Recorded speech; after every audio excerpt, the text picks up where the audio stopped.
ચાલો આજે તો આપ બધાને અમે થોડાક આયા એટલે બધાને થોડુંક ટાઈમ તો કોઈ વસ્તુનો બીજું ટાઈમ તો 100 રૂપિયા ગયા જ નથી ચાલ પણ ટાઈમ આપે હાજરી આપી દીધી અને બધું વ્યવસ્થિત ચાલી રહ્યું છે કારણ જમણવાનું ચાલે છે બધું આઈકલા ચાલુ જાય કોઈ જાતને આપના અગવડતા પડી જ નથી.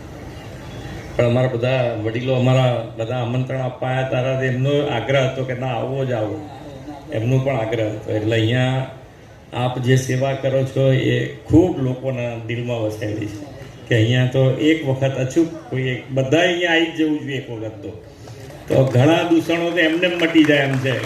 વ્યવસ્થા તંત્ર જોઈને દૂષણો નીકળી જાય અમુક તો. એટલે ખૂબ સારું. ભલે ગુરુના ચરણોમાં વંદન, આભાર.